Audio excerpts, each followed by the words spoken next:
myself working in two geographies, both India and the UK, there's a huge amount of difference the way the government has treated us in both these geographies. I think, as you say, UK, they've been really compassionate about the losses in terms of what we've been having, about our staff, about ensuring the staff gets paid through schemes, about licensing, the local municipal taxes, the rates, and also they've given all those rebates instantly as soon as this thing set in. Unfortunately, in India, I think even during this lockdown period, I mean, we've had demands coming in from the municipal taxes, this, that, left, right, and center across that. I mean, obviously, people know still that there is no revenue coming into all these hotels, but they are wanting to put that pressure. I think the systems here would need to, I think they have to get streamlined. There is multiplicity of organizations, especially in a city like Delhi. We've got multiple people wanting to put their way around of taking licenses. I mean, just give you an example right now, where the central government said that all the hotels across the country can open from the 8th. I mean, we are on the 19th in Delhi right now. We have absolutely no clue on what's going to happen, when the hotels are going to open. And the irony of the situation is the hotels across the border in Gurgaon, as you rightly said, that you've had a great meal at the Oberoi. I mean, great that the city is open. But that's what's happening right now, that we've got, wedding groups or whatever that size is, and other social functions moving all that business of across the border. So there has to be consistency across what the policies are. I mean, when you talk about a national capital region, hypothetically for that, but even for licenses, generally speaking, they can easily simplify it. I mean, there could be a single window clearance, or there could be a single window annual renewal fees or application as well, which will make it so simple for the government and so simple for the operator as well. I mean, currently we've got every year 10s and 20s of licenses getting renewed, and most of them actually do overlap.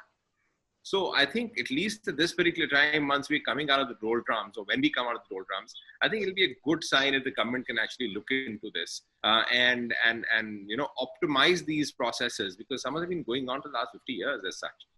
Manav, I think add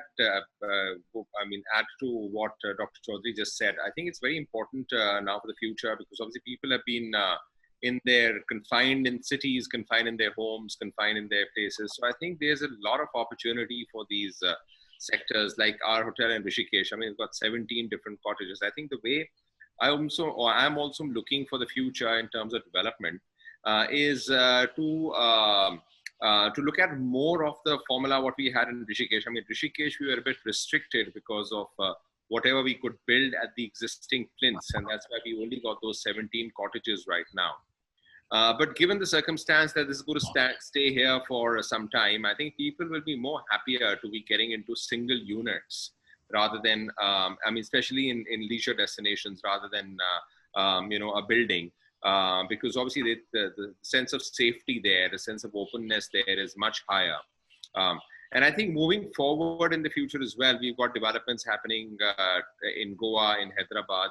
I think we keep that in mind. I mean, Hyderabad, the hotel, what we're planning is to have openable windows, hypothetically, there as well. So, that is a sort of a bit of a shift to what we thought of before this.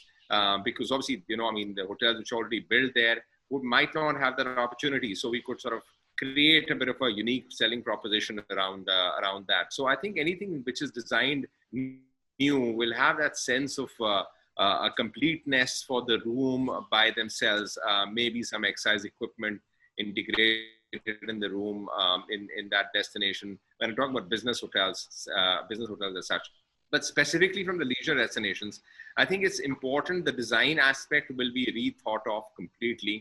And I can safely say that, when we're moving forward, I think the social distancing between the two living units and within the living unit, I think we'd have to work on that in detail to see how more effectively we could do that. As far as MICE is concerned, again, our hotels are not that big on MICE.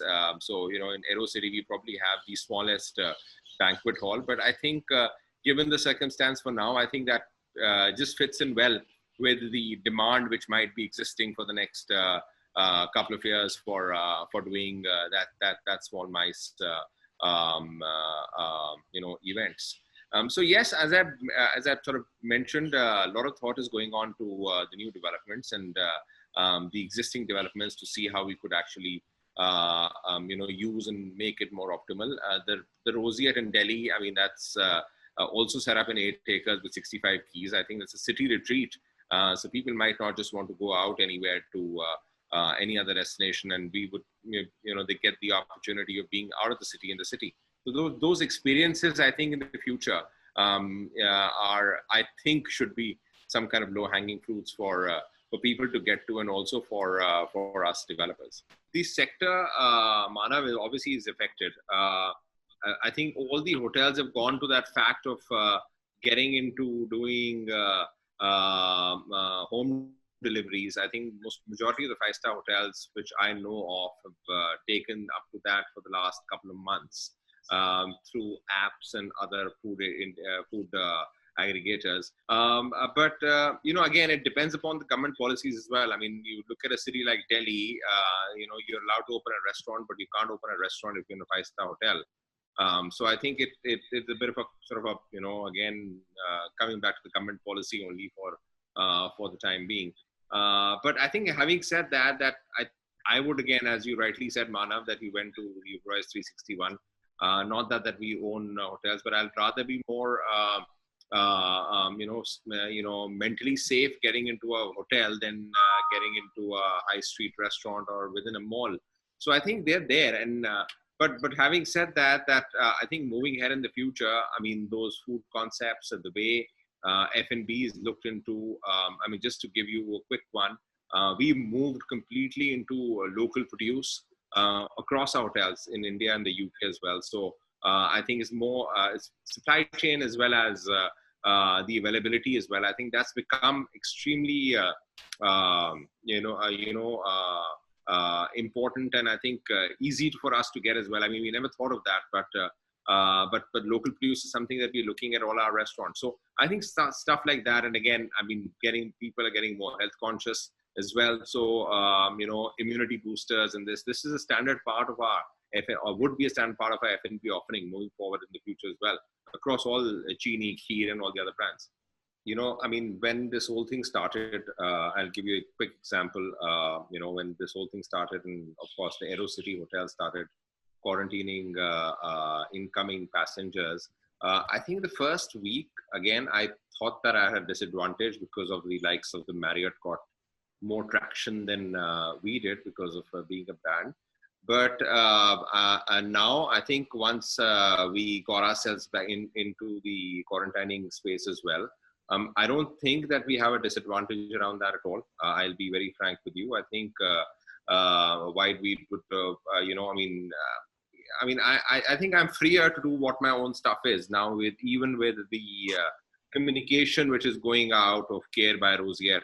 I'm in by liberty to actually see what exactly I can do with the best practices across our own internal networks of independent hoteliers across the globe through IPO and other channels, of what other people are doing across the board, and bring that across our own hotels. So I don't see, I don't think that I would have wanted to be tied up with a brand right now to see this is what we can communicate, this is what not we can communicate right now. This is what our branding is for being safe. I think I'm in an advantageous position. I personally feel so of doing that with the best practices and the communication and the videos and everything else around that. So I think we've crossed that, Manav, already. I think we've taken that decision in any case that we're building Roseate Hotels and Resorts ourselves. It's a long-term fetch process, but yeah, we are on that now. We're looking at opportunities, Manav. Again, it depends upon the pricing. It depends upon, there are fabulous deals available here in the UK. So we're looking at opportunities. It all depends upon the deal and the ROIs. I saw a very nice one. I think it's when all people watch. It's called The Night Manager. I don't know whether you've seen it or not. It's a 3-year-old episode on. I think it's on Prime. Must watch it. It's how a night manager actually gets around helping the government, crack a arms dealer. So it's a good one to watch. Right. Sanjay?